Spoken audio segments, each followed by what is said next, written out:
Hello everyone, my name is Aakriti. Welcome to the channel commerce nation. अगर आप महात्मा गांधी काशी विद्यापीठ से BCom करना चाहते हैं इन द ईयर 2025 तो ये वीडियो आपके लिए थोड़ी सी ज्यादा इंपॉर्टेंट होने वाली है, क्योंकि इस वीडियो में हम पिछले 10 साल के क्वेश्चंस की प्रैक्टिस करेंगे, यानी प्रीवियस ईयर पेपर्स को सॉल्व करेंगे। एक साथ सारे 10 नहीं करेंगे, और लाइक सीरीज में करेंगे। लाइक एक दिन में एक लाइक 2024 का कर दिया तो अगले वाले सीरीज में 2023 के क्वेश्चंस होंगे, ऐसे। ओके, और ये सिर्फ विद्यापीठ वालों के लिए इंपॉर्टेंट नहीं होगी। अगर आप लखनऊ यूनिवर्सिटी या डीडीयू से भी बीकॉम करने का प्लान कर रहे हो इस ईयर में, तो भी आप इसे यूज कर सकते हो, क्योंकि कब मतलब लाइक सबके क्वेश्चन समहाउ थोड़े बहुत सेम आते हैं, और जितने ज्यादा नंबर ऑफ क्वेश्चंस प्रैक्टिस करोगे वो हमेशा क्या होंगे, हेल्पफुल होंगे। ओके, तो स्टार्ट करते हैं। पहला तो तुम्हारे लाइक जो पेपर होगा उसका फ्रंट पेज ऐसे होगा जिसपे सारे इंस्ट्रक्शन दिए होंगे कि लाइक किसी पे जीरो मार्क मतलब लाइक नेगेटिव मार्किंग नहीं है, और पर क्वेश्चन पे कितने मार्क्स होंगे, कितने क्वेश्चन है, और कैसे तुम्हें आंसर करना है हर क्वेश्चन को। ओके,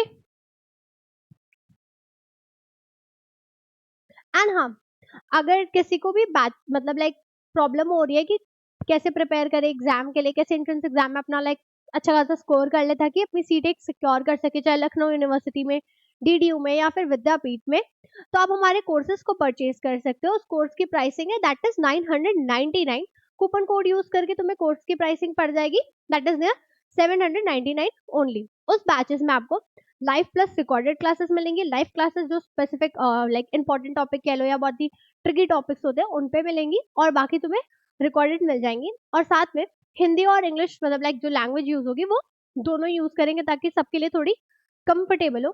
साथ में नोट्स प्रोवाइड किए जाएंगे, चैप्टर वाइज तुम्हें एमसीक्यू प्रोवाइड किए जाएंगे। Okay, and previous year papers भी तुम्हें सॉल्व करवाएंगे। ऑब्वियसली यहाँ पे भी करवा रहे हैं, एंड मतलब लाइक अगर तुम कोर्स परचेज करोगे तो और इन डेप्थ तुम्हें मिलेगा वो। ओके, एंड तुम्हें जितने भी लाइक अगर कोई डाउट्स होंगे तो उन सब पे भी लाइव सेशन प्रोवाइड किया जाएगा अगर तुम्हारी लाइक डिमांड होगी तो। ओके, तो स्टार्ट करते हैं। एंड हाँ, बैचेस स्टार्ट हो चुके हैं, तो जैसे भी लाइक ऐसा है कि नहीं मुझे करना है, मुझे सीट चाहिए, मतलब लाइक एग्जाम क्लियर करना है, मुझे एडमिशन लेना है एलयू में, चाहे डीडीयू में, चाहे विद्यापीठ में, तो आप बैचेस अभी से ही परचेज कर लो, क्योंकि जून जुलाई में एग्जाम होंगे। कितना ही टाइम है, 2 महीने का टाइम है। बैच स्टार्ट हो चुके तो अभी स्टार्टिंग से करोगे तो एक साथ बर्डन नहीं आएगा। ओके, और बैच परचेज करने के लिए कहाँ पे कांटेक्ट करना है, ऑफिस के नंबर पे कांटेक्ट करो या फिर आप डायरेक्टली ऐप पे जाके परचेज कर सकते हो। पहला क्वेश्चन देखो क्या है, एक सेकेंड।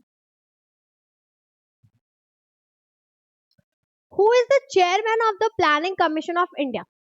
प्लानिंग कमीशन के चेयरमैन कौन है, कौन होता है, मतलब generally president, prime minister, vice president और द फाइनेंस मिनिस्टर। तो प्लानिंग कमीशन के हमारे चेयरमैन होते हैं हमारे प्राइम मिनिस्टर। अच्छा, प्लानिंग कमीशन आई कब थी? In the year it was established in 1950, और इसको रिप्लेस किया गया किससे? It is replaced by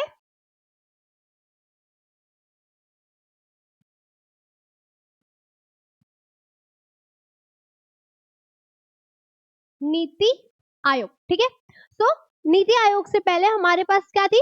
planning commission. Planning commission कब आई थी? 1950 में।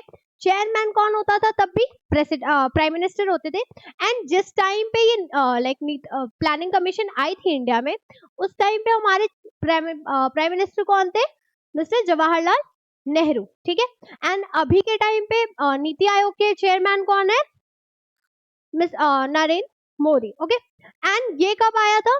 इन द ईयर 2015, मतलब like 1 Jan 2015। Okay, planning commission में वो 5 इयर्स के जो प्लान्स होते थे वो आते थे हमारे, एंड उसको रिप्लेस कैसे किया गया? नीति आयोग से। नीति आयोग कब आया? 2015 में। एंड दोनों के चेयरमैन कौन होंगे? हमेशा प्राइम मिनिस्टर रहेंगे। Second, the most outstanding feature of capitalist economy is. पहले तो कैपिटलिस्ट इकोनॉमी क्या होती है? कैपिटलिस्ट मतलब लाइक जनरली हमारे पास 3 इकोनॉमी होती है, mixed economy, social economy and capitalist. Capitalist में कौन लाइक रूल करता है? प्राइवेट सेक्टर, और सोशल में गवर्नमेंट, एंड थर्ड मिक्स में दोनों साथ में वर्क करते हैं। कैपिटलिस्ट में जितने भी डिसीजंस वगैरह होते हैं कौन लेते हैं? प्राइवेट सेक्टर वाले लेते हैं। उनको प्राइस बढ़ाना है, प्राइवेट सेक्टर के हाथ में। गवर्नमेंट का इंटरवेंशन कितना होगा? बहुत ही, गवर्नमेंट मतलब लाइक बहुत ही माइन्यूट चीजों पे इंटरवेन करेगी। बाकी अगर तुम सोशल वाले में देखो तो सारी चीजें डिसाइड होंगी किसको, मतलब लाइक मतलब मेनली तुमको फोकस पे रख के या फिर जिसके लिए करेंगे, हम पब्लिक के लिए करते हैं। तो गवर्नमेंट प्राइसेस को भी लो रखती है, ज्यादा से ज्यादा वेलफेयर वाली चीजें हो रही होती हैं। मिक्स्ड में दोनों साथ में वर्क करते हैं।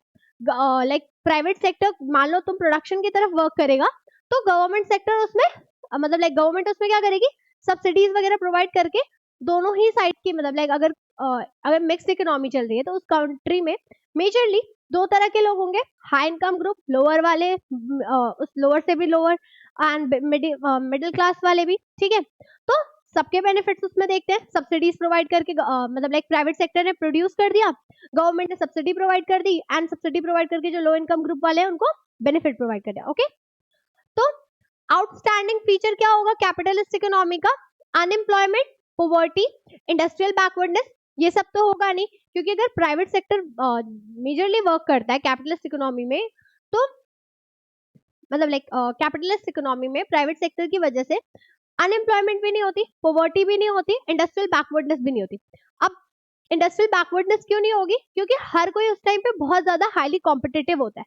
हर किसी को अगर 10 प्राइवेट फर्म्स को एक साथ छोड़ दिया जाए और सारी रिस्ट्रिक्शन हटा दी जाए तो वो इतने कॉम्पिटिशन में जाएंगे कि लाइक हम ये प्रोड्यूस कर रहे हैं, हम वो प्रोड्यूस कर रहे हैं, उसमें 2-3 के एड ऑन करते करते चीजें कर रहे होते हैं, तो इंडस्ट्रीज कोई बैकवर्ड स्टेज पे नहीं रहती।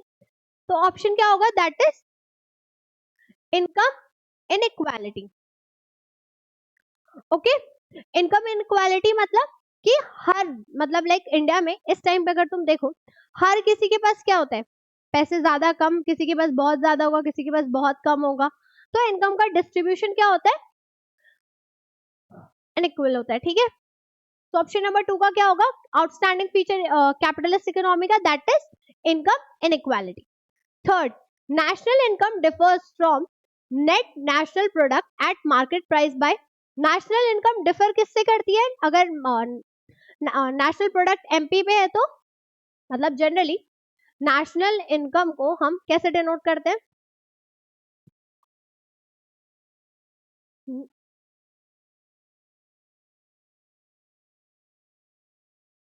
Net national product at MP पे, ठीक है।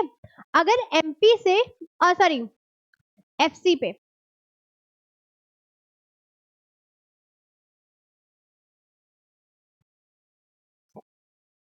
एफसी से, ठीक है। इसे हम एनआई को डिनोट कैसे करते हैं? Net national product at FC. But अगर हमको इस पे जाना है तो हम क्या करते हैं? शॉर्ट फॉर्म में लिख दे रही, एनएनपी एट एमपी में से हम माइनस करते हैं क्या? Depreciation minus indirect taxes. Okay, so differ कहां पे आएगा तुम्हारा? ऑप्शन क्या है? Current transfer from the net world, net indirect taxes, national debt interest, और they are the same. So option number B, that is net indirect taxes. यानी कि अगर मुझे जाना है एनएनपी एट एफसी पे, तो एनएनपी एट एमपी से मैं क्या क्या माइनस करूंगी? डेप्रिसिएशन और इनडायरेक्ट टैक्सेस को। Fourth, which of the following is a synonym of undistributed profit? Undistributed profit का सिनोनिम क्या होगा, यानी अल्टरनेटिव क्या हो सकता है? मतलब लाइक जनरली अनडिस्ट्रीब्यूटेड प्रॉफिट क्या होता है कि हमने डिविडेंड नहीं दिया, उसको अपने पास रख लिया। अब किस किस फॉर्म में रखते हैं? Saving of corporate sector, reserve and surplus, retained earning, तीनों ही फॉर्म में हम अपने पास पैसे रख लेते हैं और डिविडेंड के फॉर्म, मतलब लाइक एज अ डिविडेंड हम आगे नहीं दे रहे। तो option number D, all of the above. Question number 5, the average income of country is called. Average income किसी कंट्री की क्या कहते हैं हम उसे? Per capita income, disposable income, inflation rate, real national income. So it is known as what? Per capita income. और इसे हम निकालते कैसे हैं?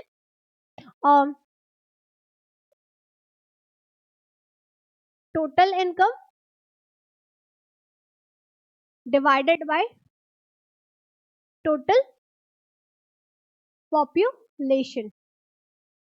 Okay, total income of country, sorry.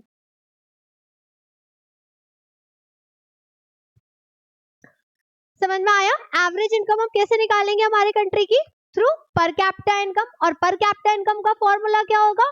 Total income of country divided by total population. Question number 6, what are the capital goods? Capital goods क्या होते हैं? Goods consumed in the production process, goods used to create the final good consumed by the consumer or none of the above। तो capital good वो goods होते हैं जिससे हम क्या करते हैं? किसी फाइनल प्रोडक्ट को बना रहे होते हैं।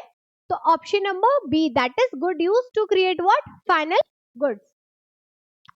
Question number 7, if saving exceed the investment then, अगर मेरी जनरली अगर किसी कंट्री या किसी इंडिविजुअल की मतलब लाइक ग्रुप ऑफ इंडिविजुअल क्या कर रहे हैं, ज्यादा से ज्यादा सेव कर रहे हो और इन्वेस्ट कम कर रहे हैं, तो मार्केट में कौन सी सिचुएशन अराइज होगी? मतलब लाइक सिचुएशन ऐसे लाइक कौन सी प्रॉब्लम अराइज होगी? National income rises, national income falls, और national income is not affected और none of the above. So अगर लोग ज्यादा से ज्यादा पैसे अपने पास रखेंगे, इन्वेस्ट ही नहीं करेंगे, तो मेरी नेशनल इनकम पे क्या इम्पैक्ट आएगा? इससे मेरी नेशनल इनकम इससे डिक्लाइन करना स्टार्ट करेगी। तो option number B, that is national income falls. Okay, और इससे एक और सिचुएशन अराइज होगी, दैट इज डिफ्लेशन की। अब डिफ्लेशन की सिचुएशन कैसे अराइज हो गई? अगर मार्केट में लोग सेव कर रहे हैं, इन्वेस्ट नहीं कर रहे, मींस व्हाट? कि मार्केट में सप्लाई होगी पर डिमांड नहीं होगी। अगर डिमांड नहीं होती है और सप्लाई होती है, तो उससे सिचुएशन किसकी आती है? डिफ्लेशन की, और नेशनल इनकम मेरी क्या करती है? गिरने लगती है। 8, identify the qualitative measure of central bank. Qualitative measure central bank का क्या होता है? सेंट्रल बैंक कौन सा है हमारा? That is RBI. हमारे पास दो टाइप की पॉलिसीज होती है जिसकी वजह से हम अपने मतलब लाइक मनी मेजर्स को कंट्रोल करते हैं या फिर क्रेडिट को कंट्रोल करते हैं मार्केट में। एक होता है मॉनेटरी, दूसरा फिजिकल। मॉनेटरी कौन करता है? आरबीआई। फिजिकल कौन करता है?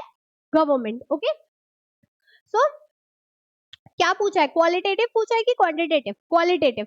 तो बैंक रेट होगा, ये तो क्वांटिटेटिव में आता है। Open market operation quantitative. Margin requirement और the cash reserve ratio, so option number C is right, that is margin requirement. ये भी तुम्हारा क्वांटिटेटिव में आता है। अच्छा, बैंक रेट क्या होता है? बैंक रेट वो रेट होता है जिस रेट पे सेंट्रल बैंक कमर्शियल बैंक को पैसे लेंड करता है। ओपन मार्केट ऑपरेशन में क्या होता है? हम इसमें बाय और सेल करते हैं गवर्नमेंट सिक्योरिटीज का। मतलब गवर्नमेंट सिक्योरिटीज का कौन करेगा? सेंट्रल बैंक करेगा। मार्जिन रिक्वायरमेंट में हम एक मार्जिन रखते हैं या फिर तुम कह लो एक डिफरेंस रखते हैं लोन के अमाउंट में और जो वैल्यूएबल सिक्योरिटी दी जाती है। एग्जांपल के लिए मान लो मैंने आज 10 लाख का लोन लिया और मैंने सिक्योरिटी 8 लाख की रख दी, ठीक है? तो क्या अगर मैं लोन पे नहीं कर पाऊंगी तो बैंक को लॉस बेयर करना पड़ेगा 2 लाख का? सपोज 8 लाख तक का तो मान लो वो कैसे भी निकाल लेंगे, बट बाकी 2 लाख का डिफरेंस तो उनको अपने पॉकेट से देना पड़ेगा। इसीलिए मार्जिन रिक्वायरमेंट रखी गई कि अगर आप किसी को 10 लाख का लोन लेते हो तो आप ट्राई करो कि उससे कभी भी जब कोलैटरल लो या कुछ भी लो तो वो 11 से 12 लाख का ले लो। एक एग्जांपल दे रही, ताकि अगर उस जो पर्टिकुलर एसेट या जिस जो भी उसने एज अ कोलैटरल रखा होगा उसकी वैल्यू भी डिक्लाइन हो तो भी मेरी जो अमाउंट है वो मैं रिकवर कर सकूं। ओके, और कैश रिजर्व रेशियो क्या होता है? एक सर्टेन मतलब लाइक परसेंट का डिपॉजिट जो कॉमर्शियल बैंक को आरबीआई को देना पड़ता है as a reserve. Question number 9, excess demand in economy में गिव बर्थ टू। अगर मेरे इकोनॉमी में एक्सेस डिमांड है तो वो किस सिचुएशन को रिप्रेजेंट करती है? That is deflationary gap, inflationary और लो लेवल ऑफ एम्प्लॉयमेंट और एक्सेस कैपिटल। अभी ऊपर वाले क्वेश्चन में मैंने बताया कि मेरे पास सप्लाई एक्सेस है। अगर सप्लाई एक्सेस है तो मेरे पास कौन सी सिचुएशन आती है? डिफ्लेशन की। डिमांड एक्सेस है तो कौन सी सिचुएशन आएगी? That is inflationary gap. Demand क्या होगी? एक्सेस और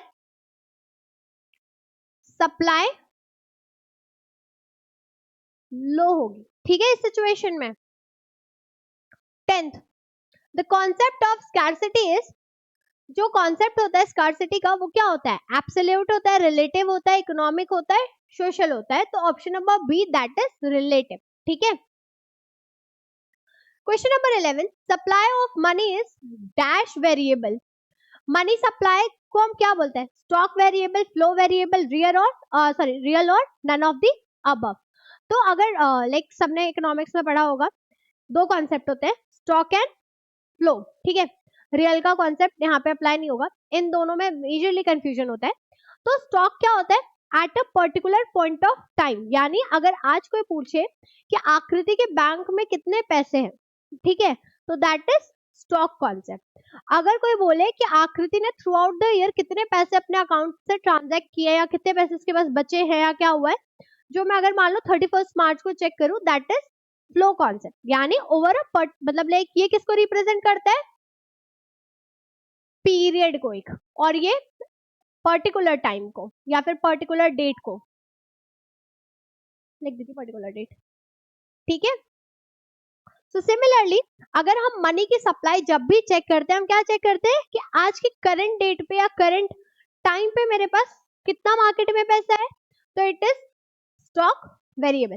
समझ में आया स्टॉक और फ्लो का कॉन्सेप्ट? स्टॉक क्या होता है? दैट इज पर्टिकुलर डेट की बात हो रही है, पर्टिकुलर टाइम की बात हो रही है, ठीक है। और अगर हम फ्लो की बात करें तो वो किसी पीरियड को रिप्रेजेंट करता है, कि लाइक साल भर का टाइम हो गया, एक महीने का, या ऐसे, ओके।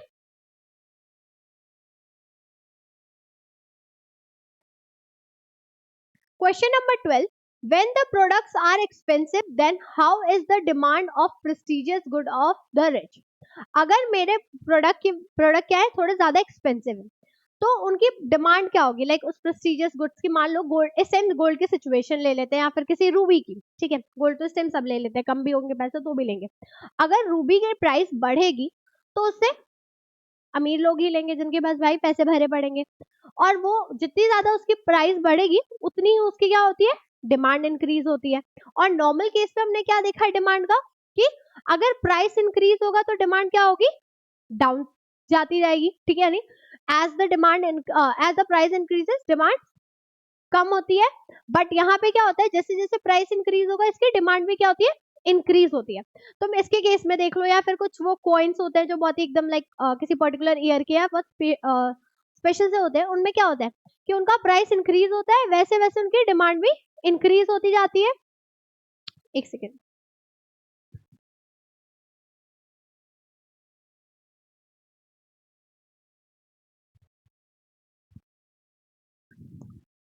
तो इस केस में क्या होगा? मोर, लेस, जीरो और negative, so it is more. और ये कौन सी सिचुएशन होती है? That is relatively elastic demand. इसे कैसे रिप्रेजेंट करेंगे? ईडी इज इक्वल्स टू 1,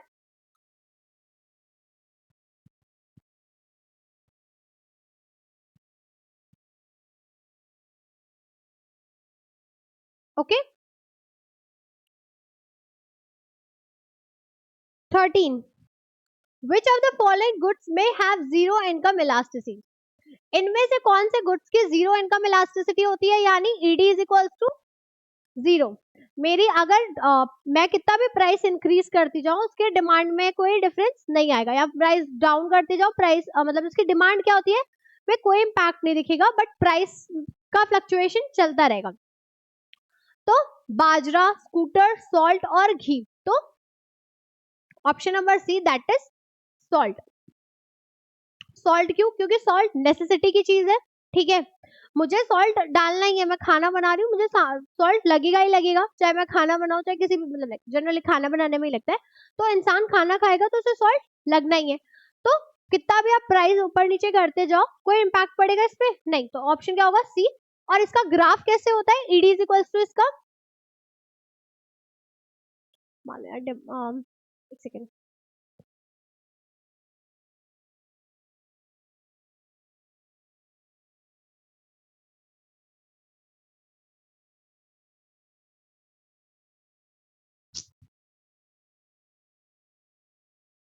ये मान लो ये डिमांड का सेक्शन है, ये प्राइस का सेक्शन है।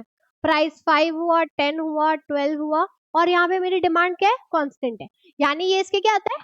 पैरेलल रहता है, ठीक है। और ये कौन सी सिचुएशन होती है? Perfectly in elastic demand, okay. 14.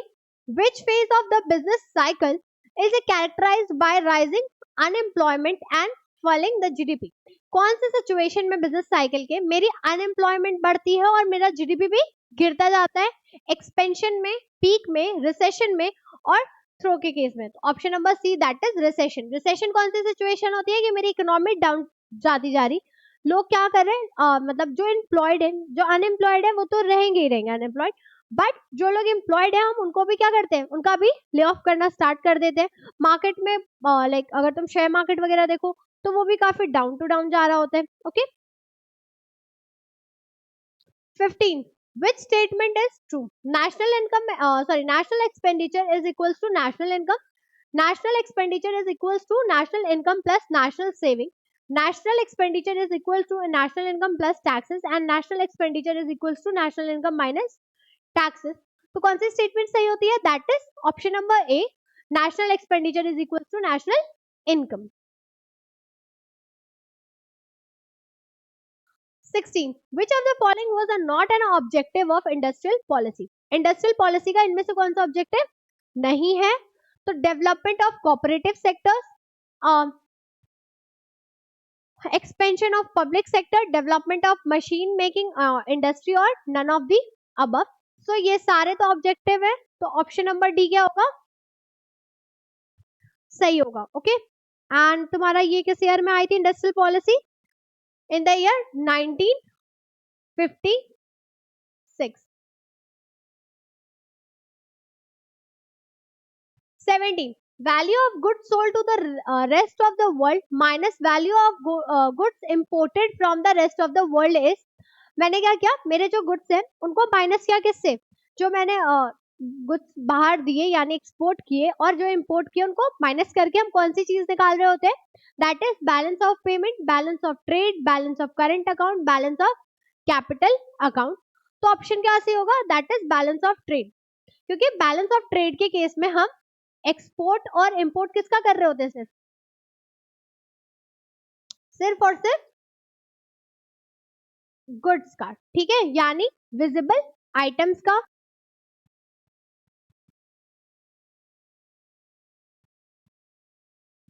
और अगर वहीं पे बैलेंस ऑफ पेमेंट के केस में देखें तो हम क्या करते हैं? एक्सपोर्ट मतलब लाइक जनरली हम दोनों को कंसिडर करते हैं, गुड्स और सर्विसेज को. और बैलेंस ऑफ करंट अकाउंट क्या होता था? बैलेंस ऑफ करंट अकाउंट में हम export and import of visible and invisible item का देखते हैं. ठीक है, आई होप समझ में आ रहा होगा. मतलब लाइक ऑप्शन तो सही तुम्हारा बैलेंस ऑफ ट्रेड होगा, क्योंकि यहाँ पे सिर्फ गुड्स की बात की गई थी, बट बाकी के ऑप्शंस बता रही कि लाइक मतलब क्या होता है. और अगर कैपिटल अकाउंट में देखते हैं तो क्या लेके जाते हैं? जितने भी चेंज हम अपने एसेट और लायबिलिटी में करते हैं वो. ठीक है, तो समझ में आया. बैलेंस ऑफ पेमेंट में एक्सपोर्ट इंपोर्ट जो भी चीजें होती है विजिबल और इनविजिबल आइटम दोनों के होते हैं, यानी गुड्स और सर्विसेज के. अगर कहीं पे भी बोलता है सिर्फ गुड्स की बात हो रही तो that is what? Balance of trade. अगर करंट अकाउंट के लिए पूछेगा, मतलब लाइक कहीं पे भी बोलता है हम गुड विजिबल आइटम्स को एक्सपोर्ट और इंपोर्ट कर रहे हैं, तो दैट इज करंट अकाउंट. और अगर चेंजेस ला रहे हैं हमारे एसेट और लाइबिलिटीज में तो हम कैपिटल अकाउंट की बात कर रहे हैं. Okay. Question number 18. Transformation of input into output is known as. मैंने कोई चीज डाली एंड उससे मेरा क्या हुआ? मैंने कोई मान लो सपोज इनपुट के लिए क्या एग्जांपल दूं, मैंने दूध, चीनी एंड नट्स वगैरह डाले एंड मेरा आउटपुट मिठाई बन के आ गई. तो that is what? Production, consumption, distribution और exchange. Option number A, that is production. मैंने क्या किया? मैंने दूध और ये सारी चीजें डाल के क्या प्रोड्यूस कर दी? मिठाई. Question number 19. That is minimum support price MSP guarantees the farmer with. MSP होता क्या है? पहले चीज मिनिमम सपोर्ट प्राइस, यानी गवर्नमेंट क्या करती है? गारंटी देती है फार्मर्स को कि ठीक है अगर मार्केट में बहुत ऊपर नीचे चल रहा होगा और आपका जो प्रोड्यूस है, यानी आपकी जो भी मान लो तुम जो चावल या वीट्स उन्होंने प्रोड्यूस किए कोई मार्केट में नहीं लेगा तो हम आपसे लेंगे. ओके. और किस प्राइस पे? एक मिनिमम प्राइस पे। यानी गवर्नमेंट स्टार्टिंग से ही एक मिनिमम प्राइस सब दे देती है, ताकि ना तो फार्मर को लॉस हो, ना ही उसको प्रॉफिट हो, एटलीस्ट इतना हो कि उसने जो चीज की है उसको उसके पैसे मिल जाए। और फर्दर जब ये वाले प्रोड्यूसर्स जो होते हैं, जो गवर्नमेंट इनसे खरीदती है, उसे क्या करती है, वो जो राशन वाला होता है, वो येलो कार्ड पे लोग राशन लेते हैं, तो जो इनसे खरीदती है वो वहीं पे आगे सप्लाई करती है। ठीक है, तो क्या गारंटी करती है? High income, competitive price, floor price और the right income. Option number C, that is floor price.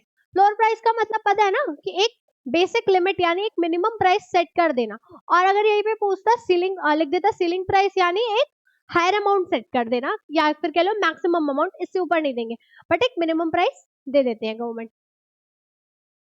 Question number 20. Which of the following is also known as International Bank for Reconstruction and development?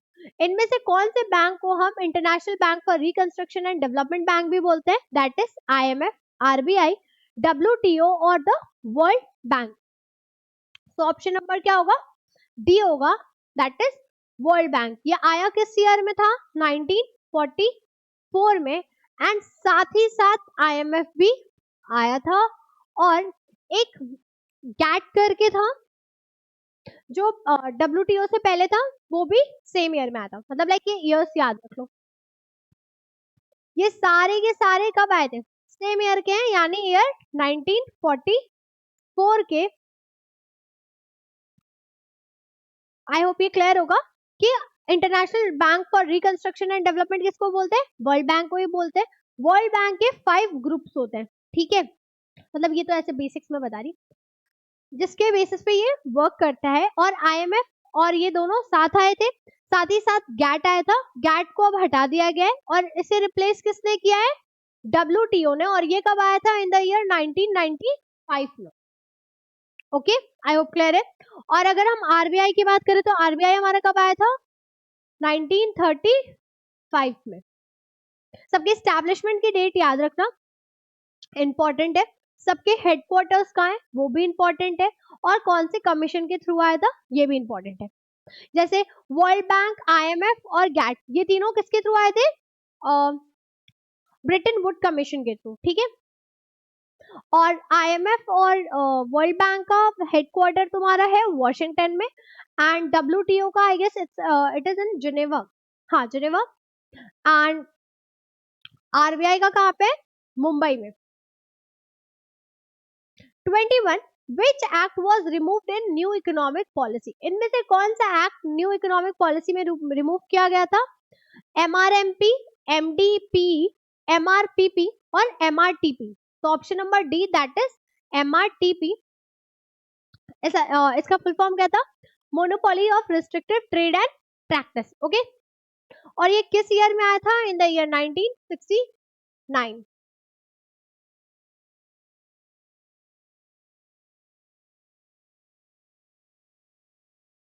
और इसे replace किसने किया?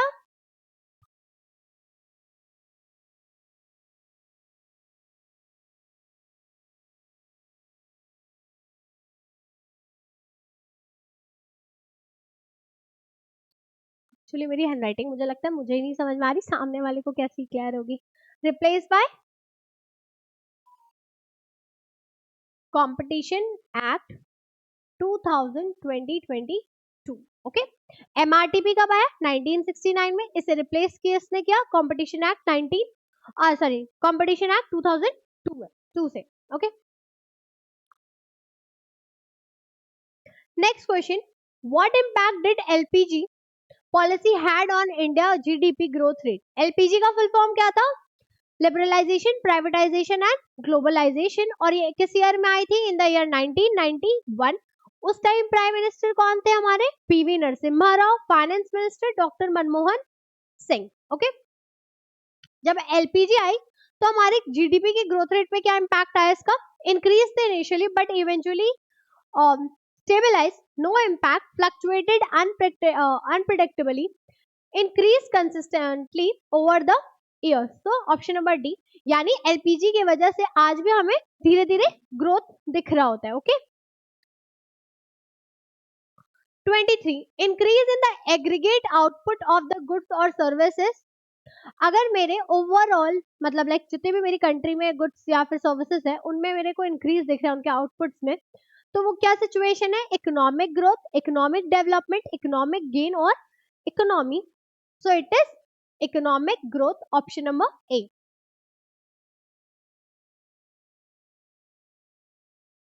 24, which of the following is not a component of balance of payment? अभी ऊपर में बताया था balance of payment, I guess नहीं, ये नहीं बताया था मैंने। बैलेंस ऑफ पेमेंट में के दो कंपोनेंट्स होते हैं, okay, current account and capital account, okay. तो option number D, that is clear, A and B. और करंट और कैपिटल में क्या आता है वो भी बताया, और बैलेंस ऑफ पेमेंट का डिफरेंस और बैलेंस ऑफ ट्रेड का डिफरेंस सबको समझ में आया होगा। बैलेंस ऑफ पेमेंट में हम सारी चीजें लेते थे विजिबल और इनविजिबल आइटम में, और बैलेंस ऑफ ट्रेड में हम सिर्फ विजिबल आइटम यानी गुड्स के एक्सपोर्ट और इंपोर्ट की बात करते थे। और अगर स्पेसिफिकली करंट अकाउंट में जाए और कैपिटल अकाउंट में जाए तो करंट अकाउंट हमारा एक्सपोर्ट और इंपोर्ट, विजिबल और इनविजिबल आइटम का चेक करता था, and capital account changes in our asset and liability, okay। 25, balance of payment is a dash concept as compared to the balance of trade।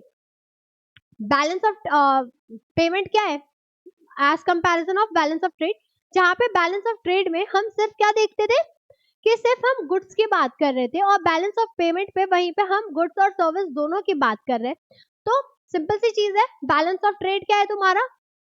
Narrow concept है, और ये broader concept हो गया, okay. तो option number A is right.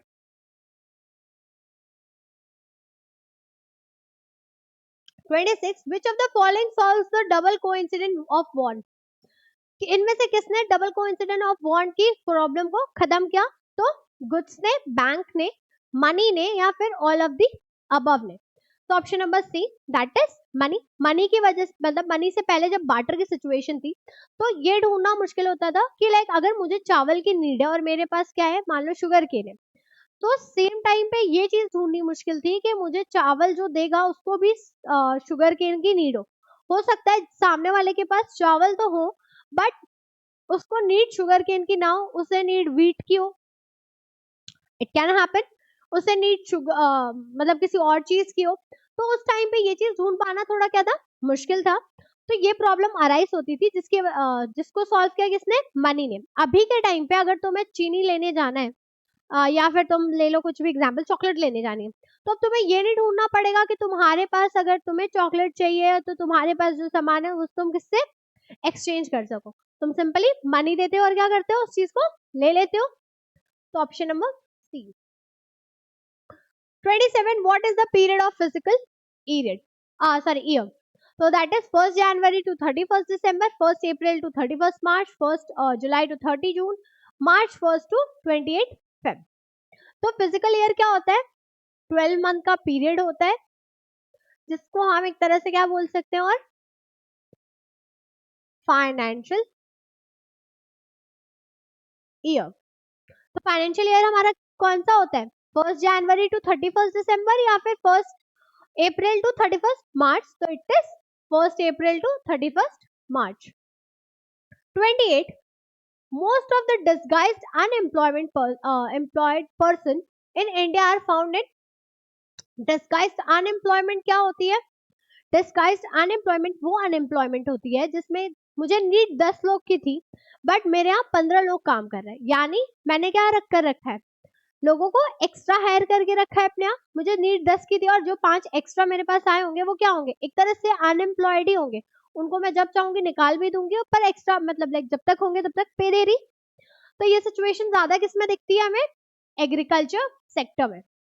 Agriculture sector में और unorganised sector में, जैसे जो लोग पोएट्री वगैरह करते हैं उन लोग में ज्यादा होती है। 29, which of the following item would be subtracted from the net income when using the indirect method of calculating the cash flow by operating activities? इनमें से कौन सी चीज को हम क्या करते हैं, सब्ट्रैक्ट करते हैं नेट इनकम में इनडायरेक्ट मेथड को, किसके लिए? कैश फ्लो को ऑपरेट कैश फ्लो के ऑपरेटिंग एक्टिविटीज को कैलकुलेट करते टाइम, तो depreciation expenses, payment of bonds, gain on sale of land, loss on sale of equipment, तो option number A that is depreciation expenses. 30 total utility is maximum when TU जब maximum पे होता है तो MU की क्या situation होती है, MU is maximum, MU is 0 और AU is maximum और average utility is 1.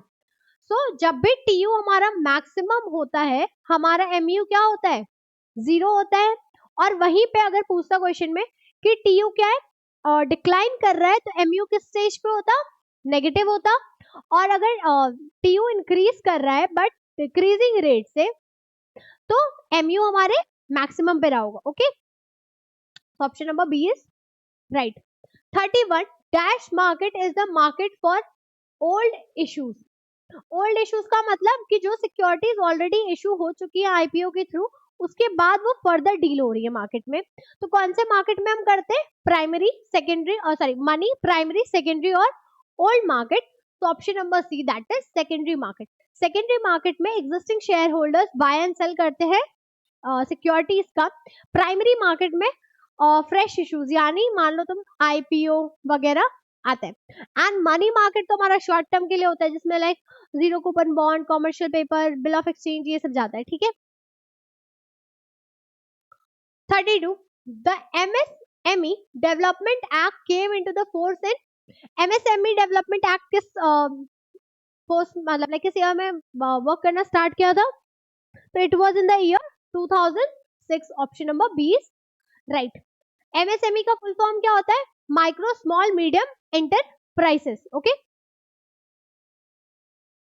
33 which of the following best describe the currency held by the public, इनमें से कौन सा डिस्क्राइब करता है बेटर कि करेंसी जो पब्लिक के पास पड़ी है, तो money in circulation, money held by the government, money deposited in the bank और gold reserve. Wait a minute, break ले लो।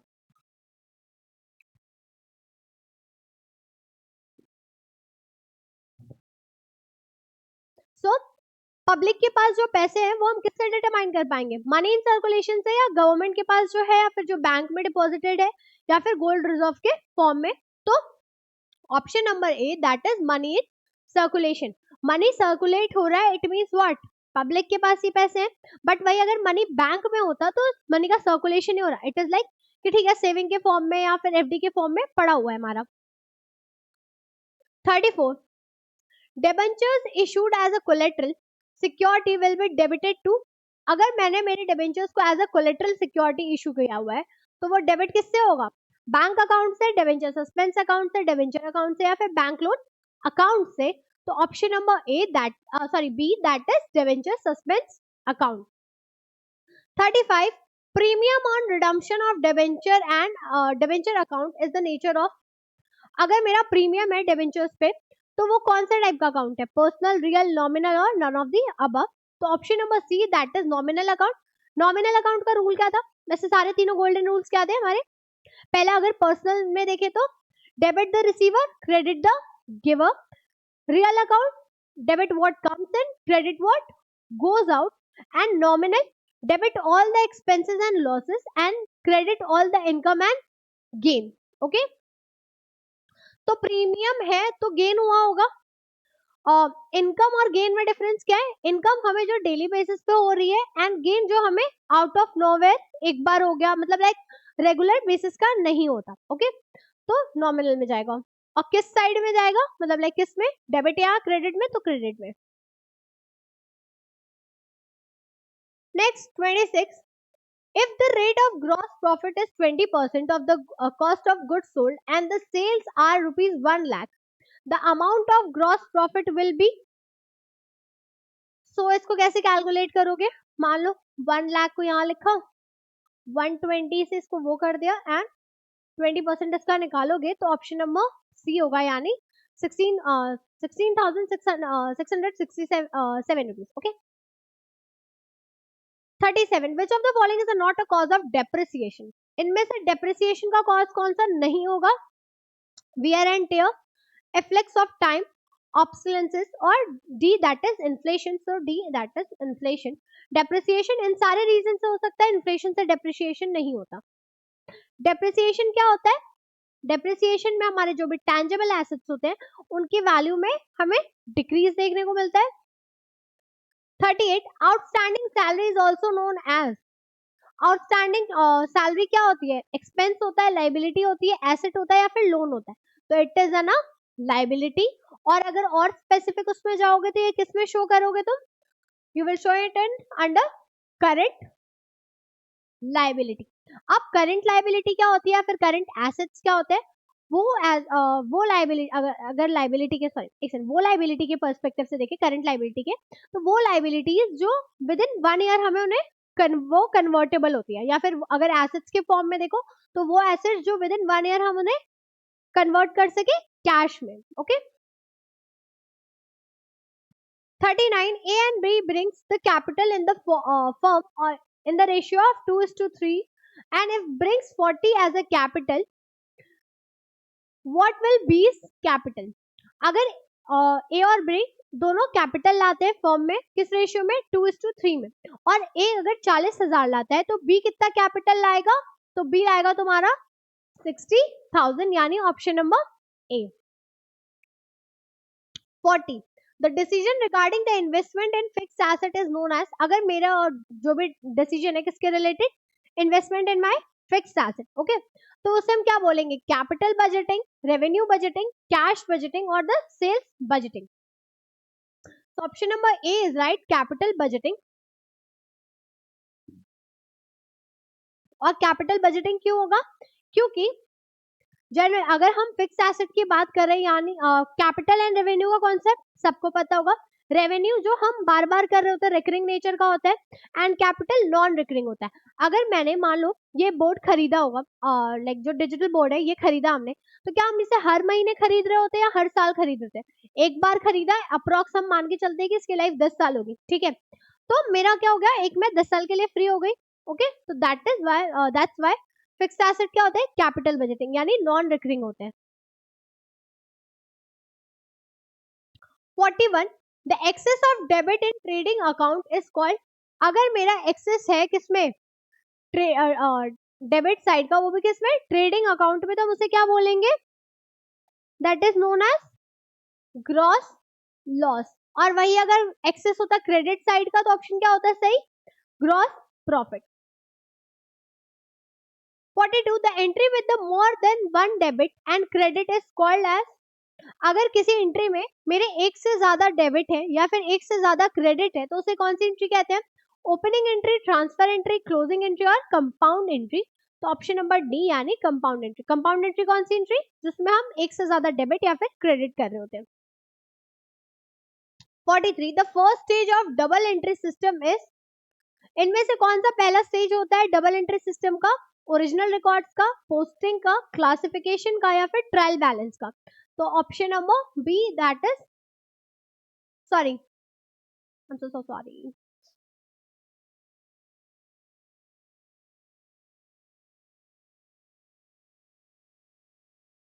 ओरिजिनल रिकॉर्ड्स होगा. Okay.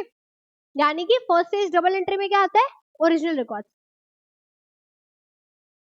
44 the maximum number of person permitted as partner for a firm is. Maximum number कितने allowed है partners के लिए firm में?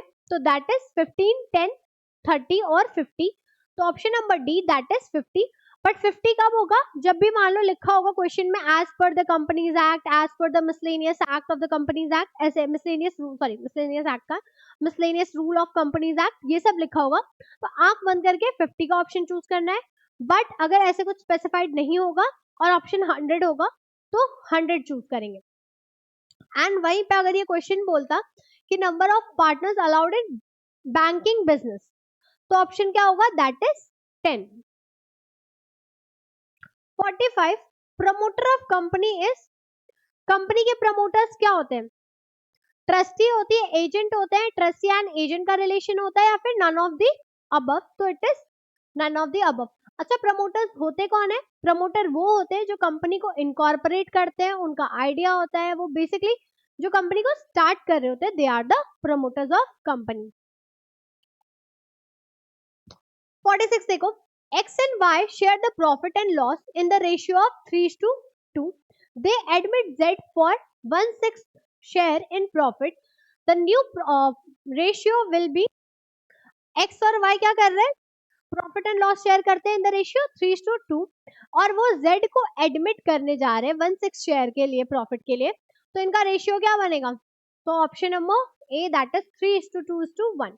ये अपने से कैलकुलेट कर ले, मतलब लाइक पूरा प्रोसीजर फॉलो करके कर लेना. 47, if the rate of gross profit is 25% of the sales and cost of the goods sold is rupees 1 lakh, find the amount of gross profit it will be. Option number B that is 25,000. 48, interest on drawing is, अगर हमें drawing पे interest दे रहे तो वो क्या है, एक expenditure है, रेवेन्यू है, बिजनेस के लिए गेन है, नाइदर एक्सपेंस और द नॉर द गेन. तो अगर बिजनेस के पॉइंट ऑफ व्यू से देखें तो क्या है, गेन है, तो ऑप्शन नंबर सी. और अगर हम पार्टनर के पॉइंट से देखें तो एक्सपेंस है. ठीक है. 49, this is the most scientific and complete and accurate system of accounting. इनमें से कौन सा सबसे ज्यादा सुटेबल या फिर तुम कह लो ज्यादा एक्यूरेट तरीका होता है अकाउंटिंग का, single entry system, double entry cash system, तो और नन ऑफ दीज. तो B that is double entry system, क्योंकि अभी मतलब लाइक डबल एंट्री सिस्टम ज्यादा एक्यूरेसी के साथ दे देता है, हमें एसेट और लाइबिलिटी दोनों साइड की चीजें बताता है एक ही टाइम पे, एंड साथ ही साथ अगर ज्यादा रिलायबल है, इसीलिए अभी तक ये चल रहा है. 50, which of the following is not a feature of company. इनमें से कौन सा फीचर नहीं है कंपनी का. हमेशा क्वेश्चन पढ़ते टाइम लाइक अगर कोई नॉर्मली इस क्वेश्चन को देखे, ऐसे एक झटके में देखे, नॉट को ज्यादा दिमाग लगा के ना देखे, तो उसे लगेगा कौन सा फीचर है कंपनी का, तो उसके बेसिस पे आंसर करने बैठ जाएगा. बट हमेशा क्वेश्चन में नॉट वगैरह को हाईलाइट कर लेना, जब भी एक बार वो टाइम मिलेगा ना पेपर पढ़ने का, तो उस टाइम पे हाईलाइट कर लेना, ताकि जब पेपर तुम फिल करो उस टाइम में तुम्हारे दिमाग में रहे. क्योंकि कभी कभी क्या होता है, तुमने पेपर पहली बार पढ़ा, तुम्हें ध्यान में रहेगा कि इसमें नॉट है, तो तुम उस टाइम पे आंसर सही दिमाग में बैठाते हो.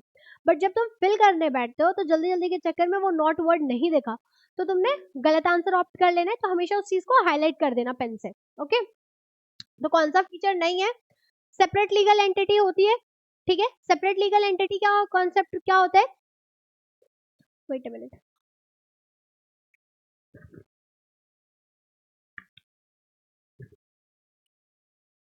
सो सेपरेट लीगल एंटिटी में जनरली फर्म या फिर तुम कह लो कंपनी अपने मेंबर्स और उनसे अलग होती है. ठीक है.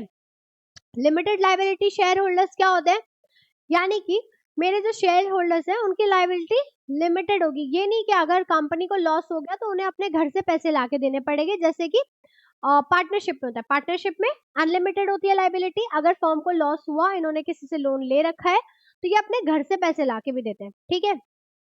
Unlimited liability of share holders, ये क्या है, गलत है, तो ऑप्शन सी सही होगा. और एक ये भी देख लो, परपेचुअल सक्सेशन, यानी कंपनी फॉर्म किससे होती है, लॉ के थ्रू होती है. तो कंपनी खत्म कब होगी, लॉ के थ्रू. यानी कंपनी का फॉर्मेशन अगर रजिस्ट्रार ने किया है तो डिसोल्यूशन भी उसका किसके थ्रू होगा, बाय लॉज ही होगा. ओके.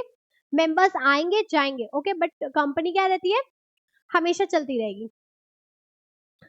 ऑप्शन नंबर सी होगा, बता दिया था ना. ठीक है. 51, according to Indian Partnership Act 1932, in the absence of partnership deed, how are the losses shared among the partners? अगर डीड नहीं है, ठीक है, तो इस सिचुएशन में अगर लॉस होता है या प्रॉफिट होता है तो हम उसे कैसे शेयर करते हैं. मतलब स्पेसिफिकली इस क्वेश्चन में लॉस के लिए पूछा है, बट प्रॉफिट के केस में भी क्या होता है, सिमिलर होता है. According to the capital contribution equally as decided by the senior partner proportionate to their experiences, तो option number B that is equally. Okay. अगर डीड नहीं है तो इक्वल रेशियो में दोगे.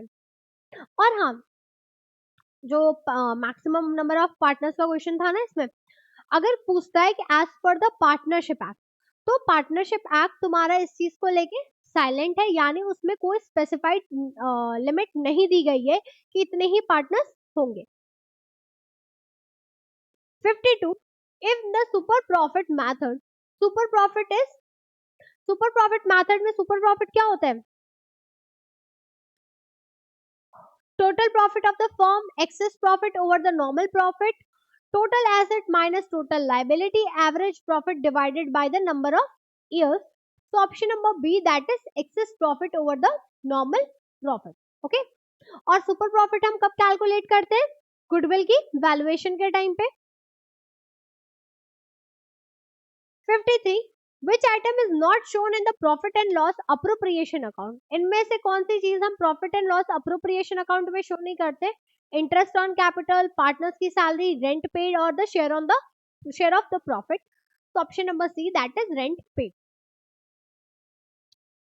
54, which of the following is key feature of partnership? इनमें से कौन सा की फीचर है किसका? पार्टनरशिप का. Limited liability, joint ownership of the asset, individual decision making and separate legal entity. तो लिमिटेड लायबिलिटी तो होती नहीं है, अनलिमिटेड होती है. जॉइंट ओनरशिप क्या है? राइट आंसर होगा. इंडिविजुअल डिसीजन मेकिंग भी नहीं होता और सेपरेट लीगल एंटिटी भी नहीं होती. सेपरेट लीगल एंटिटी नहीं होती इन द सेंस कि अगर पार्टनर्स सारे चले गए तो फर्म भी डिसॉल्व हो जाती है.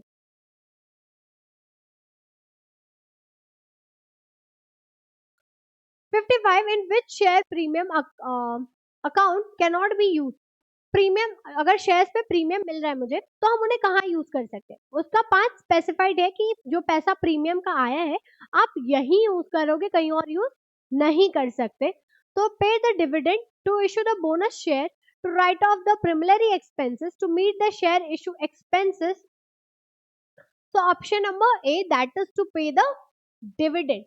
कभी भी प्रीमियम के पैसे से हम डिविडेंड पे नहीं करते. हम बाय बैक कर सकते हैं, हम बोनस दे सकते हैं, हम अपने प्रीमियम वाले शेयर्स को रिडीम कर सकते हैं और साथ ही साथ हम अपने जितने भी एक्सपेंसेस हमने बेयर करेंगे उनको राइट ऑफ करने के लिए यूज करेंगे, बट डिविडेंड के लिए यूज नहीं करते. 56, after the forfeiture of the share, where is the amount of forfeited share transfer? जब मेरे शेयर क्या हो रहे हैं? फॉरफिट हो रहे हैं, तो उन फॉरफिट शेयर्स की अमाउंट कहाँ हम ट्रांसफर करते हैं? जनरल रिजर्व में, कैपिटल रिजर्व में, प्रॉफिट एंड लॉस अकाउंट में, या फिर D, the share capital account. जब भी फॉरफिट होते हैं तो हम उनको ट्रांसफर करते हैं कैपिटल रिजर्व में. अच्छा, कैपिटल रिजर्व और रिजर्व कैपिटल में डिफरेंस क्या होता है? कैपिटल रिजर्व नॉर्मल रिजर्व की तरह ही होता है, ठीक है, हम उसे कभी भी यूज कर सकते हैं, कैसे भी यूज कर सकते हैं. बट अगर रिजर्व कैपिटल की बात करें तो वो सिर्फ कंपनी वाइंड अप के टाइम पे यूज करती है, ठीक है. 57, cost volume profit analysis is also known as. Cost volume profit को हम और भी कैसे बोलते हैं? Budgeting, statistical control, break even analysis और the cost control. So it is known as what? Break even analysis.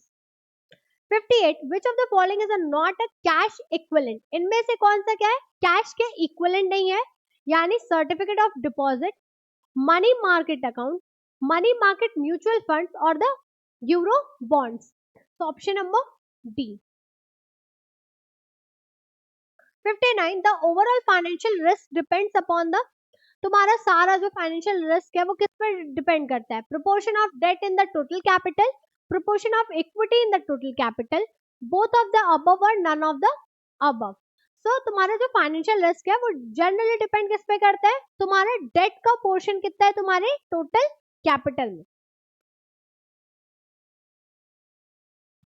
60 देखो, under the consumer protection act 2019 there is dash tier level mechanism in a consumer redressal.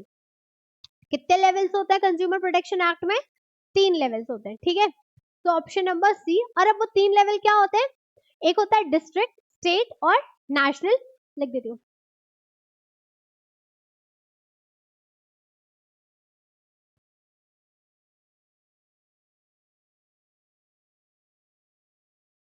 Okay. और complain कितने तक की जाती है इसमें? Up to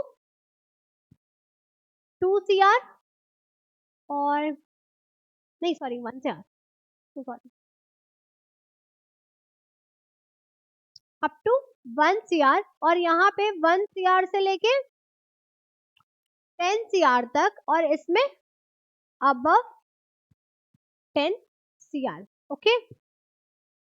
और consumer protection act जो 2019 है, इसे इसको रिप्लेस किससे किया गया है? मतलब लाइक इसने किसको रिप्लेस किया है?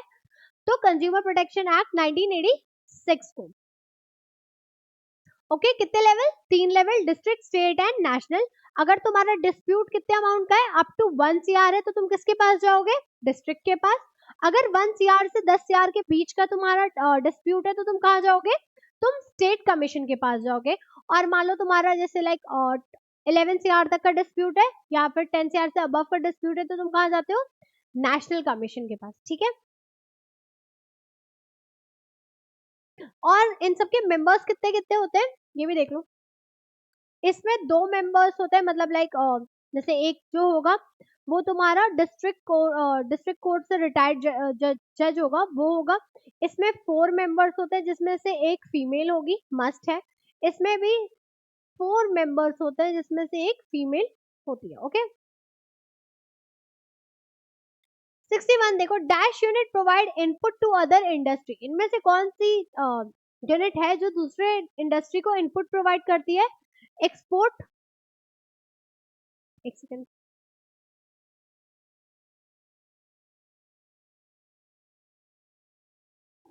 एक्सपोर्ट, स्मॉल, एंसिलरी और यूज। तो option number C that is ancillary. 62 as per the consumer protection act 2019 who is not a consumer? 2019 consumer protection act के अकॉर्डिंग कौन कंज्यूमर नहीं कहलाता है? who purchases a good from household for household consumption, that is a consumer. who purchases goods for resale and who purchases the goods for commercial uses. तो option number B, यानी कि अगर तुमने कोई गुड्स परचेज करके रखा है and उसके बाद तुमने मान लो 2 महीने 3 महीने यूज किया एंड उसको फर्दर फिर दे दिया रीसेल के लिए, तो तुम कंज्यूमर नहीं कंसिडर किए जाओगे। 63 विच of the following is not a element of directing. इनमें से डायरेक्टिंग का एलिमेंट कौन सा नहीं होता? सुपरविजन, कम्युनिकेशन, लीडरशिप और इंस्पेक्शन। तो option number D that is inspection. Directing में ये सब आता है हमारा। 64 which of the following sentence not characteristics of the entrepreneurship का इसमें से कौन सा कैरेक्टरिस्टिक नहीं है? Risk taking, innovation, creative activity और मैनेजरियल ट्रेनिंग। तो एंटरप्रेन्योरशिप के लिए हम रिस्क लेते हैं, हम इनोवेट करते हैं, हम कोई चीज बहुत ही क्रिएटिविटी के साथ कर रहे होते हैं। तो option number D that is managerial training, ये सब तुम्हारा मैनेजमेंट के पार्ट में जाएगा। 65 which of the following is the true regarding cash discount? हम कैश डिस्काउंट कब देते हैं या फिर कौन सा इसमें से कैश डिस्काउंट से रिलेट करके सही है? तो it is given on the prompt payment, it is given on the price at sales, it is given in cash and it reduces its face value. तो अगर तुम कैश डिस्काउंट के उसमें चेक करो तो ऑप्शन नंबर ए सही होगा। Cash discount तुम्हें तब दिया जाता है अगर तुमने अपने किसी सप्लायर को इंस्टेंट पेमेंट कर दी बिना किसी डीले की। ठीक है, तुमने मेरे को बोला था कि मैं आपको मान लो अगस्त में पेमेंट करूंगा, बट तुमने मुझे आके पेमेंट कब दे दी? अप्रैल में दे दी। ठीक है, हमारी बात हुई थी मान लो मार्च अगस्त की, बट तुमने मुझे तभी दे दी, तो मुझे लगेगा कि यार ये तो बहुत अच्छा इंसान है, मैं क्या करती इसको पेमेंट कर देती, क्योंकि तुमने क्या किया, मेरी पेमेंट रिलीज कर दी ना। कहा मैं अगस्त तक उस पेमेंट का वेट करती, तुमने सारी पेमेंट मुझे आज कर दी, तो ये मेरी थोड़ी सी ऐसे मेरे को हुआ कि नहीं मैं इसको थोड़े कैश मतलब लाइक कुछ डिस्काउंट दे दूं। तो मैं हो सकता है मान लो तुम्हें 1 लाख की मुझे पेमेंट करनी थी, मैंने बोला होगा ठीक है तुम 5,000 मुझे कम दो 95,000 पे सेटल कर लेते हैं। ओके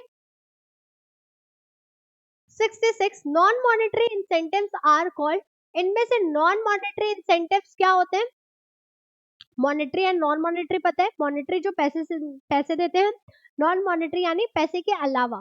ठीक है, यानी एक तरह से कह लो इन काइंड वाली चीजें। वेजेस, फ्रिंज बेनिफिट, सैलरी और द अलाउंसेस। तो option number B that is fringe benefit. Fringe benefits में तुम्हारा जैसे इंश्योरेंस वगैरह आ जाता है, तुम्हारी फैमिली को इंश्योरेंस प्रोवाइड कर दिया, तुमने कार लोन लिया था उस पे भी तुम्हें हमने कार ली तुम्हें मैंने हमने उस पे भी तुम्हें इंश्योरेंस दे दिया, तुम्हारे फोन पे इंश्योर्ड कर दिया तुम्हें, ऐसी मतलब like just an example. 67 which of the following is not a function of management? इसमें से मैनेजमेंट का फंक्शन कौन सा नहीं है? Planning, staffing, cooperation, coordination. Planning है, स्टाफिंग है, कोऑर्डिनेशन है, कॉपरेशन नहीं है, तो ऑप्शन नंबर सी। कोऑर्डिनेशन क्या होता है? मतलब लाइक जनरल मतलब बहुत लोग कंफ्यूज होते हैं। कोऑर्डिनेशन को हम एक और चीज कहते हैं, it is also known as what? Essence of management. और बाकी क्या फंक्शंस होते हैं मैनेजमेंट के? Planning, organising, staffing, directing and controlling. 68 Luther Gulick classifies the function of management as, Luther Gulick ने मैनेजमेंट के फंक्शंस को कैसे क्लासिफाई किया है? पीओसी कॉप के थ्रू, पीओएसडी सीओआरबी कॉप्स के थ्रू, या फिर पोस्ट कॉप्स के थ्रू। Option number P. इसका फुल फॉर्म क्या है? Planning, organising, staffing, directing, controlling, sorry, coordinate coordinating, reporting and budgeting. ठीक है। एक चीज और, जितने भी ऐसे वाले क्वेश्चन होंगे पोस्ट कॉप और जितने बहुत सारे ऐसे छोटे छोटे हैं, वो सारे अच्छे से पढ़ लेना, क्योंकि हर एग्जाम में ये क्वेश्चन पूछे जाते हैं। मतलब लाइक चाहे तुम विद्यापीठ का दो, चाहे तुम लखनऊ का दो, चाहे तुम डीडीयू का दो, ये क्वेश्चंस जो स्टैब्लिशमेंट के डेट से रिलेटेड होते हैं, जैसे ऊपर वाले में थे आरबीआई, आईएमएफ और वर्ल्ड बैंक, और भी बहुत सारे जैसे सिडबी, आईडीबीआई, इन सारे बैंक्स के, प्लस मैनेजमेंट के ये क्वेश्चंस एकदम दिमाग में से भर लेना। और भी बहुत सारे होते हैं, या फिर नेक्स्ट वाले सेशन में मैं ये तुम्हें डिस्क्रिप्शन में या फिर नेक्स्ट वीडियो में मैं बता दूंगी कि और कौन कौन से जो मेजर है। ठीक है, वो वाले। और जो थ्योरीज के क्वेश्चन होते हैं, जैसे like X Y Z theory, need theory, ERG theory, ये सारे। 69 contingent plan to meet the environmental pressure is, इनमें अगर हमने कोई कंटीजेंट प्लान बना रहे हैं हम अपने एनवायरमेंटल प्रेशर को हैंडल करने के लिए, तो क्या उसे स्ट्रैटेजी बोलेंगे, रूल्स बोलेंगे, ऑब्जेक्टिव बोलेंगे, या फिर पॉलिसीज बोलेंगे? तो it is known as what? Strategy. ठीक है। 70 when the seller manipulates the price it is known as, अगर सेलर क्या कर रहा है? प्राइस को मैनिपुलेट कर रहा है, यानी अपने अकॉर्डिंग प्राइस बढ़ा रहा है और कम कर रहा है, तो unfair trade practice, restricted trade practice, both of the above और the none of the above. So option number A, that is unfair trade practice. अपने अकॉर्डिंग प्राइस को फ्लक्चुएट करना, चाहे बढ़ाना हो गया या कम करना हो गया, that is unfair trade practice. Okay. 71 which of the following activity is not related to public relation? Not लिखा है, ठीक है।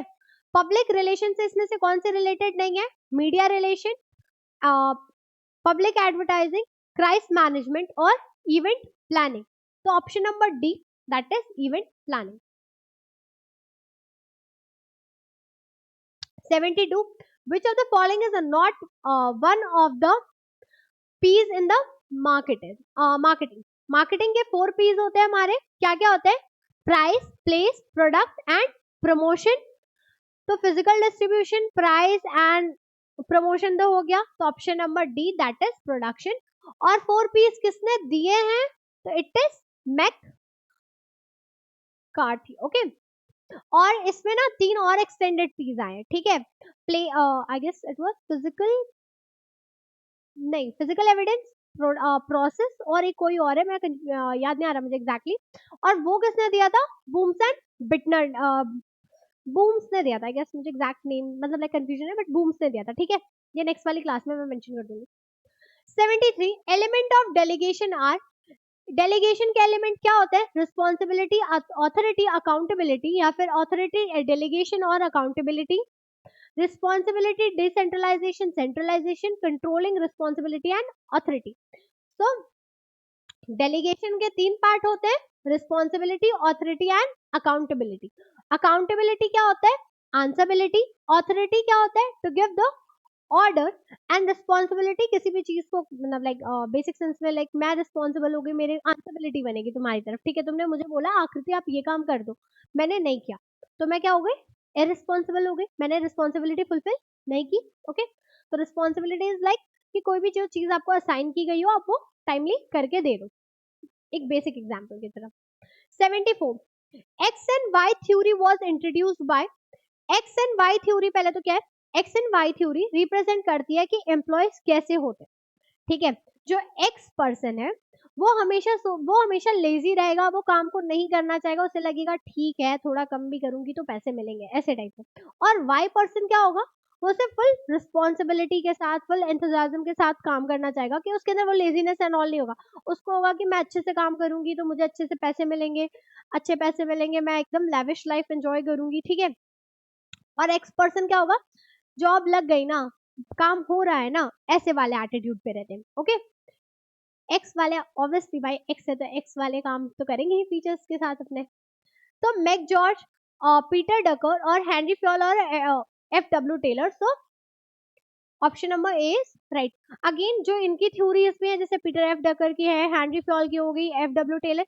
हेनरी फ्योल ने क्या दिया था, 14 प्रिंसिपल दिए थे। एफ डब्ल्यू टेलर ने साइंटिफिक मैनेजमेंट के से रिलेटेड चीजें दी थी। ये सारी चीजें याद कर लेना।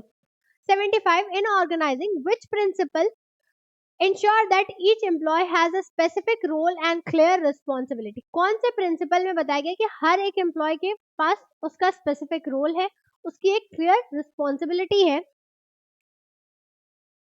तो क्या क्या ऑप्शन है? Principle of delegation, unity of command, principle of specialisation और principle of scalar chain sorry. तो ऑप्शन नंबर सी। और स्पेशलाइजेशन को हम और किस नाम से जानते हैं? Division of labour. ओके।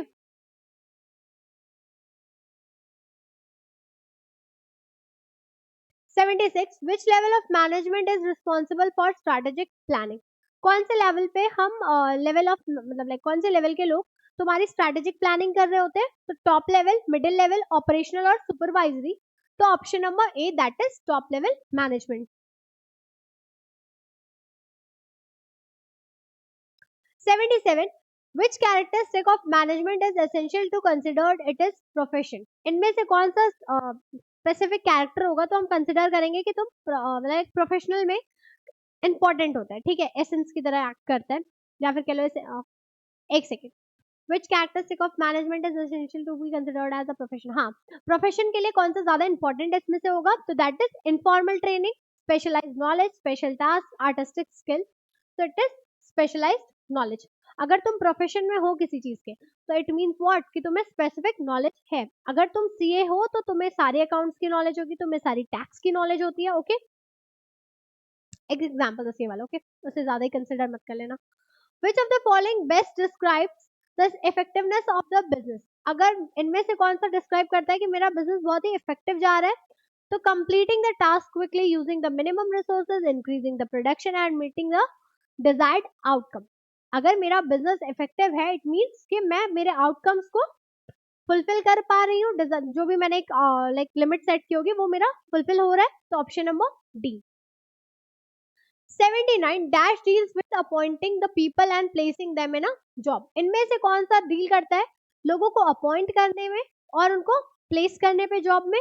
तो that is human resource management, recruitment, staffing और प्लेसमेंट। तो option number C that is staffing. 80 the problem in communication channel is known as. जो भी मेरे कम्युनिकेशन चैनल में प्रॉब्लम आती है उसे हम और क्या बोलते हैं? Organisational barrier, mechanical barriers, personal barrier और सिमेंटिक बैरियर्स। तो option number D that is semantic barriers. 81 what is the reward for the risk in a business? अगर बिजनेस के लिए क्या रिवॉर्ड होता है, ठीक है, जो वो रिस्क लेता है उसके लिए, मतलब कहते हैं ना बिजनेस में जो पर्सन रिस्क लेता है उसको रिवॉर्ड मिलता है।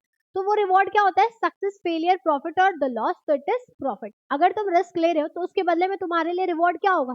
प्रॉफिट तुम्हारा। 82 which of the following category of industry covers all refineries and sugar mills? इनमें से कौन सी कैटेगरी में तुम्हारे इंडस्ट्री मतलब लाइक कौन सी कैटेगरी की इंडस्ट्री कवर करती है? क्या ऑयल की रिफाइनरीज या फिर और शुगर मिल्स को? तो primary, secondary, tertiary. Obviously secondary, क्योंकि प्राइमरी में तो हम एग्री लाइक जनरली वीट वगैरह को देखते हैं। अब वो वीट को हम आगे जब आटे में प्रोड्यूस करते हैं तो that is secondary. 83 which of the following is not a tangible asset? इनमें से कौन सा क्या है? टैंजिबल एसेट नहीं है। टैंजिबल एसेट्स वो होते हैं जिनको हम टच कर सकते हैं, देख सकते हैं। ओके, मशीनरी, ट्रेडमार्क, फैक्ट्रीज और ऑफिसेस। तो option number B that is trademark. 54 which of the these arises from men's quest of the social satisfaction? इनमें से कौन सा अराइज होता है सोशल सेटिस्फैक्शन फुलफिल नहीं होने पे, या फिर जनरली क्वेस्ट का मतलब क्या होता है? लॉन्ग टर्म में किसी चीज को तुम बहुत ज्यादा कोशिश कर रहे हो मतलब लाइक फुलफिल करने की और वो बहुत मुश्किल से हो रही है या बिल्कुल ही हाफ एंड हाफ हो रही। तो सोशल सेटिस्फैक्शन कैसे तुम्हें मिलता है या फिर किसके थ्रू मिलेगा? फॉर्मल ऑर्गेनाइजेशन में, इनफॉर्मल बिजनेस ऑर्गेनाइजेशन में, या फिर स्ट्रेटेजिक ऑर्गेनाइजेशन में? तो इनफॉर्मल ऑर्गेनाइजेशन में। 85 which of the following is a part of external environment? External environment में इसका कौन सा पार्ट होगा? Company culture, employee skill, organisational structure और the competition. Option number D, that is competition. हमारे कितने इकोनॉमिक इन्वायरमेंट होते हैं? दो तरह के होते हैं, इंटरनल, एक्सटर्नल। अब इंटरनल वाले में तो अंदर वाली चीजें हो गई, जैसे रूल्स रेगुलेशन, मेरे खुद के क्या कल्चर है, मेरा खुद का क्या प्रोसीजर है, ये सारी चीजें, मेरा क्या ऑब्जेक्टिव है, ओके। बट एक्सटर्नल में क्या होता है? दो और पार्ट आ जाते हैं, माइक्रो एंड मैक्रो। माइक्रो में क्या हो गए? जो छोटे मोटे, जैसे माइक्रो में हम, माइक्रो इकोनॉमिक्स में क्या हम समझते थे कि किसी इंडिविजुअल लेवल पे चीजें, यानी कंज्यूमर हो गया, कॉम्पिटिटर्स हो गए, सप्लायर हो गया, ये सब। और मैक्रो में बाहर की चीजें जो थोड़ी ज्यादा बड़ी हो गई, यानी पॉलिटिकल, टेक्निकल, ये सारी चीजें, okay. 86 which of the following is not a type of plan? इनमें से कौन सा प्लान नहीं है? एक्शन प्लान, मेथड, प्रोसीजर और प्रोग्राम। तो option number A, that is action plan. 87 which of the following is an advantage of divisional organisational structure? इनमें से कौन सा डिविजनल ऑर्गेनाइजेशनल स्ट्रक्चर का एडवांटेज है? तो focus on specific area, low training cost, high coordination, low representation expenses. So option number A, that is focus on specific area. 88 which focus on specific area समझ में आया क्यों divisional में? Divisional में हमारा हर एक चीज क्या होता है? डिवाइडेड होता है। ये सेगमेंट मेरा, मान एग्जांपल के दे रही हूँ, ये सेगमेंट मेरा बना है किसके लिए? कपड़ों के लिए बना है। ये सेगमेंट मेरा बना है फूड आइटम्स के लिए। ये सेगमेंट मेरा बना है किसके लिए? कॉस्मेटिक्स के लिए, ठीक है। तो हर स्पेसिफिक चीज पे फोकस जा रहा हो डिविजनल में। 88 देखो, which training is suitable for skilled trades and technical professions? Apprenticeship training, induction training, internship training or vestibule training? So option number A, that is apprenticeship training, okay. 89 in a country 55% of the population is female and 80% of the male population is literate. How much percent of females are literate in the total literacy is, that is 58%. एक country में 55% population क्या है? Female की है, ठीक है, जिसमें से 80% क्या है? मेल पॉपुलेशन जो है वो लिटरेट है, और बाकी की और टोटल लिटरेसी क्या है? 58% है। यानी तुम्हें पहले तो फाइंड आउट करना है कि कितने मेल्स हैं, दूसरा तुम्हें फिगर आउट करना है कि फीमेल्स कितनी लिटरेट है, और तुम्हें दिया हुआ है कि टोटल लिटरेसी कितनी है। तो ऑप्शन नंबर क्या था? 89, ऑप्शन क्या होगा 89 का? That is a, 40%। 90 Kabir paid 9,600 as an interest on a loan he took 5 years ago at 16% rate of the simple interest, and what is the amount of loan? Kabir ने loan लिया कितने का, मतलब कितना इंटरेस्ट पे किया? 9,600। उस लोन पे जो वो 5 साल पहले लिया था, और उसका इंटरेस्ट कितना है? That is 16%। तो इसके लिए फॉर्मूला क्या यूज होगा? I is equal, S I is equal to, नहीं एक सेकेंड,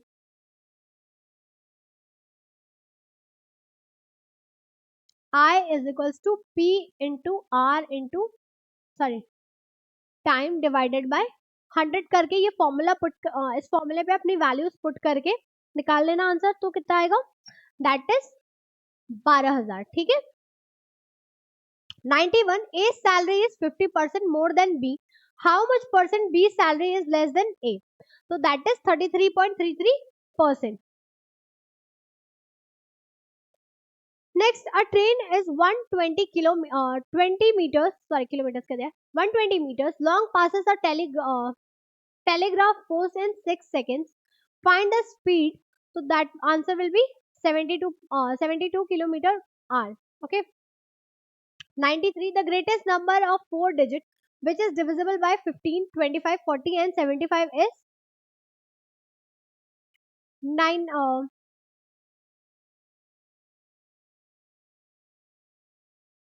ऑप्शन नंबर बी। 94 क्या होगा?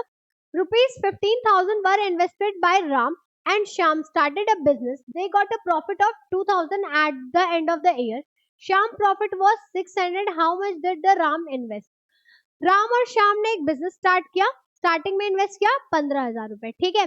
और उन दोनों को पूरे ईयर के एंड में प्रॉफिट मिला 2,000 का, जिसमें से निकला कि श्याम का प्रॉफिट था 600 रुपए का और राम ने कितना इन्वेस्ट किया. इस क्वेश्चन को करोगे तो आंसर आएगा तुम्हारा 10,500 rupees. Okay. 95, a number is multiplied by its third at get 192. Find the number. इसको भी करोगे तो आंसर आएगा तुम्हारा that is 24. 96, a person sold a stove and incurred a 6% off on rupees 423 sale amount. At what price would it earn a profit of 8%? तो कितना amount आएगा? ये सारे क्वेश्चंस खुद से थोड़ा सॉल्व करना, क्योंकि लाइक बहुत लेंदी हो जाएगी वीडियोस अगर सारे ऐसे न्यूमेरिकल सॉल्व करवाने बैठेंगे तो. ठीक है. तो बेसिकली आंसर्स बता दिएगा. एक बार थोड़ा बेसिक मैथ से सब यूज करोगे हो जाएगी. Okay. 97, 3/4 part of the tank is full of water. When 30 liters of water is taken out, 1/2 of the water is left. From was before the capacity of the tank is, that will be 80. 98, what is the possibility of 53 Thursdays in a non-leap year? क्या possibility होगी कि 53 Thursdays आएंगे एक non leap year में? तो it will be 1/7. Question number 99. There is 10% of the discount on dozen pairs of the trousers market at rupees 8,000. How many trousers can be bought with the 2,004 rupees? यानी कि 10% का discount था एक dozen of trousers पे और उनकी pricing कितनी थी 8,000. बट वहीं पे अगर मैं 2,400 रुपए के ट्राउजर्स लेके आऊं तो मेरे कितने जाएंगे? तो it will be 400. If average marks of 3 batch of the 55, 60 and 45 students respectively are 50, 55 and 60, then the average mark of all student is that is 54.68. okay, so that's it for the series. तुम्हारे जो ये 2024 का question था सारे question solve हो गए. Numerical question थोड़े खुद से तुम्हें सॉल्व करने पड़ेंगे. आंसर्स बता दिए गए क्योंकि अगर न्यूमेरिकल सॉल्व करेंगे तो थोड़ी वीडियो लेंदी हो जाएगी, तो बाकी लोगों को थोड़ी प्रॉब्लम होगी. एंड कोर्सेज परचेज करने के लिए आप डायरेक्टली ऑफिस के नंबर पे कांटेक्ट कर सकते हो. और जितनी भी ये सीरीज आएंगे डेली बेसिस पे आएंगे तो सारे डेली एक साथ देख लेना, मतलब लाइक डेली बेसिस पे देखना, साथ देखना थोड़ा सा प्रॉब्लमैटिक होगा. और कोर्स परचेज करने के लिए आप ऑफिस के नंबर पे कांटेक्ट करना. एंड कोर्सेज ऑलरेडी स्टार्ट हो चुके. Okay, thank you so much.